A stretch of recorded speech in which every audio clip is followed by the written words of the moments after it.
Hey everybody, welcome back. My name is Abby. I'm with Fitness is Medicine. Today we're going to do another great workout you can do in your home, this time with zero equipment. So we're going to do a body weight workout that you can do anywhere. See the theme of where I'm going with this week? I want you to have access to exercise anywhere you are. There's no excuses. You don't have equipment, that's okay. Any of the workouts that I've given you this week, you can do anywhere, anytime. And today, just plain old body weight. We can get a great full body workout using body weight. Sometimes a harder workout using body weight, to be honest.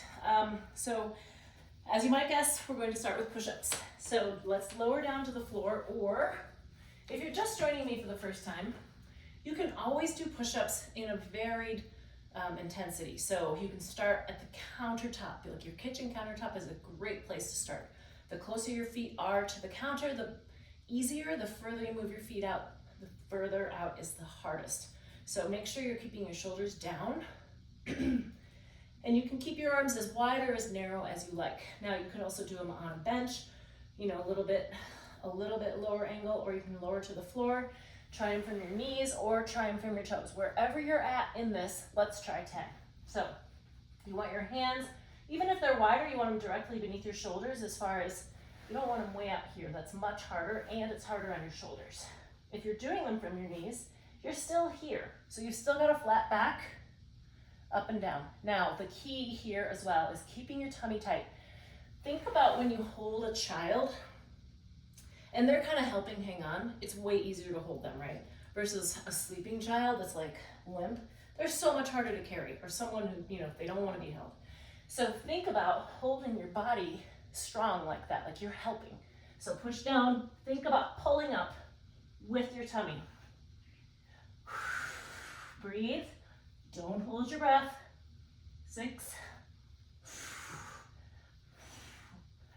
9, and 10. Okay, the other thing with those, don't tip your head. I did on that last one because I was looking down at my feet. See, it's really common to do this. Lead with your chest, not your head. Okay? All right, now we're gonna stand up and do some reverse lunges. So stand, we're just gonna step back and just like you're just gonna kneel down. So look, I've got lots of 90-degree angles going on here. And come back up. You don't have to touch the ground. You can go back and just go down a little ways. But make sure you're stepping far enough back that your knee is staying over your ankle here. You wanna be able to look down and see your toes. So if you go back and your knee goes out like that, it's challenging, it's hard on your knee joint. It's bad for your ACL actually. So you wanna keep those knees happy and sit back. Do it near something where you can hang on. So if you're at a kitchen counter, then you can really kind of hold on to sit back.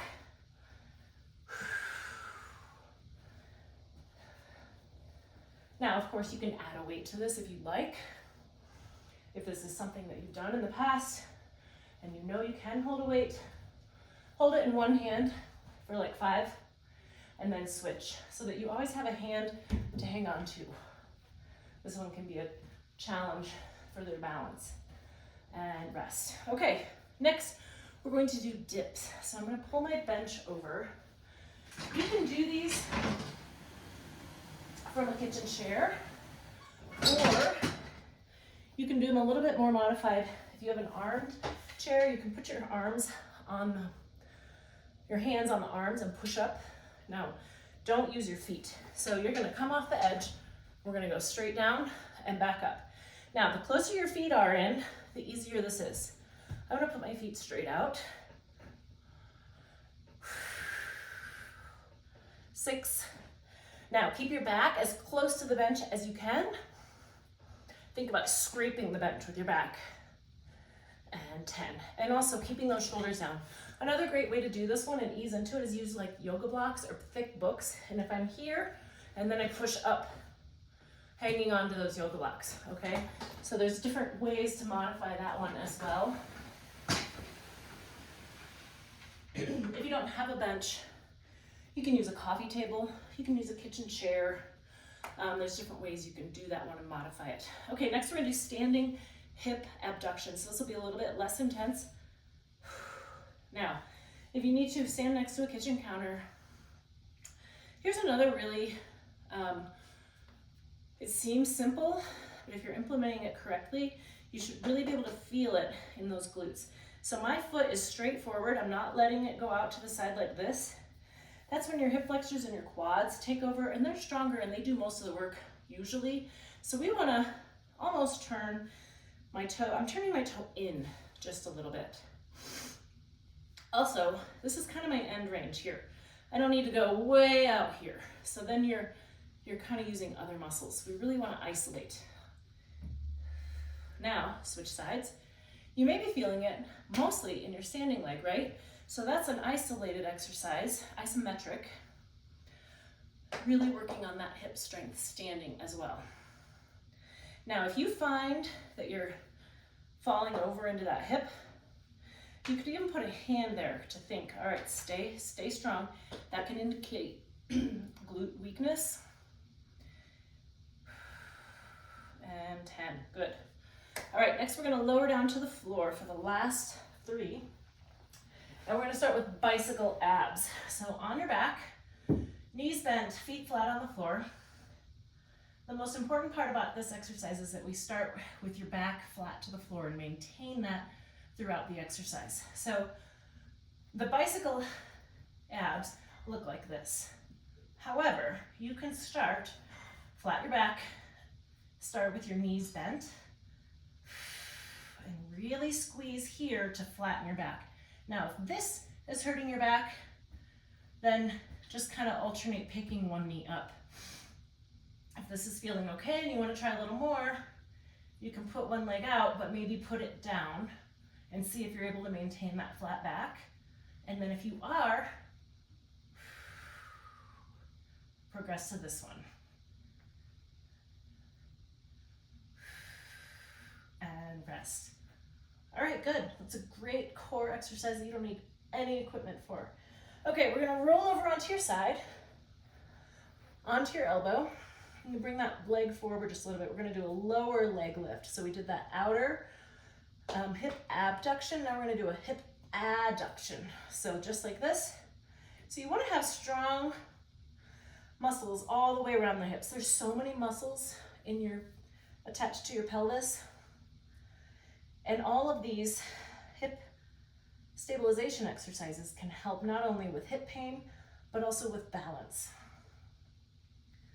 And switch, we're gonna roll over to the other side.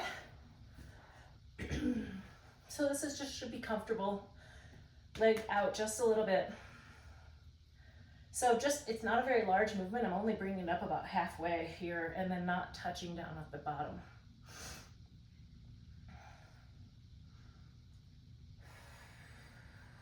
And rest, good. Okay, we're gonna end with a plank. So again, just like push-ups, you can do it on an elevated surface, like a bench. And if you do that, the best way to do it is to do it on your elbows. So if I'm here, that's just an elevated surface. It's a little bit easier. And then if you do have a hard time getting up and down off the floor, that's an accessible one. You can do on your bed. You can do on the edge of your couch. You can do, if you have a workout bench, it's great. I'm gonna start here and see if I can get my time looking at. We're gonna hold it for about 30 seconds. So straight out. You want your elbows directly beneath your shoulders, and you want your hips flat, not here, flatten out those hips. Also keep your neck in neutral, so don't look down, and also don't be looking up like this. You wanna keep that neck happy. We've got about 12 seconds to go. If you need to, you can kind of alternate, put one knee down, or just rest. Good. And build up to 30 seconds. It's okay if you can't hold it for 30 seconds to begin with. The plank is actually really hard. It doesn't look hard, but it uses a lot of different muscles. It's an isometric hold, and those muscles get tired quickly. So if you can start by maybe doing 15 seconds, add, each week try to add 5 seconds. You can really progress pretty quickly with that. Okay, go through these 1 or 2 more times. Like I said before though, if you can only get through these once, And that is a great achievement for you. Fantastic, great job, way to get after it and get something done. As you progress, try to add another set through. So I did 1 circuit through. Now ideally, you would try to do 3 circuits through. So even if you can do 1 circuit through in the morning, and then maybe 1 after lunch, and then maybe 1 in the mid-afternoon. That's another great way to kind of break it up and make it more achievable, more attainable, small bites, right? Okay, let me know if you have any questions or need any modifications. Otherwise, have a great workout, and I'll see you next time. Thanks, everybody. Keep up the great work.